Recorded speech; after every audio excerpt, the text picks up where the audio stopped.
Content creation has moved from pastime to profession for many Gen Z Nigerians. Writing scripts, shooting videos, and editing clips now form the backbone of a growing digital career. For thousands of young people, this work pays. Lifestyle videos, comedy skits, tutorials, fashion clips, and brand influencing all feed into one target, turning attention into income. If I decide that I don't want to do any job today and focus solely on content creation, I'm going to make good money from content creation. You need to invest in it. So in the process of you investing, the best thing is to have something that you're doing. Maybe you have like someone that is like giving you money, like your parents. And my parents supported me when I was creating content before I started making money on my own. Content creation is the next form of marketing.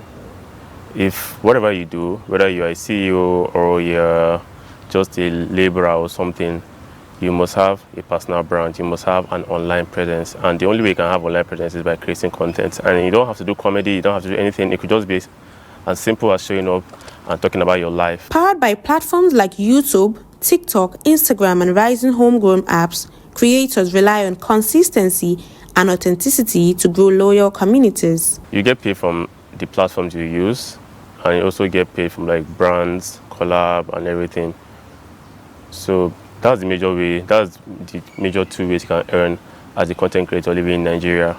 But like if you live outside Nigeria, you have other forms of making money from content. As the sector expands, more creators are landing brand deals and paid collaborations that convert directly to earnings. There's a particular brand that I reached out to one time and I said, I would like to, work for you, model for you. And by the time they were going to respond, they made me understand that, they actually do pay their models. One thing that people really see is the recognition, especially with major brands. I would say, I'll use myself as a big example, where, for instance, a brand big enough as Close Up recognized me. It means a whole lot to me and my personal brand. Still, content creation remains largely informal.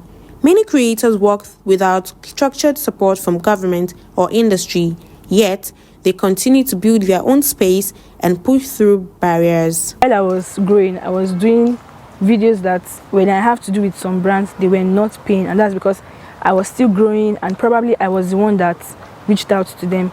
But in a sense where you're not the one reaching out to them, most of the time they are the ones that pay. There are times where people ask me, what do you do? And I'm like, I'm a content creator. And they're like, is that a job? That kind of thing. So like, sometimes it's a bit discouraging, but like that is just the Nigerian mentality that, content creation is not it's not a job. That's one challenge that I feel like most content creators go through. A lot of people can become content creators. Like there is so much market, there's so much untapped niches, untapped markets in Nigeria especially, and I believe that in the coming years it's going to expand more. With the right investments and recognition, this generation could drive a creative economy that produces jobs, revenue, and global influence. In Abuja, Rasheedat Oyewole reporting for Trust TV News.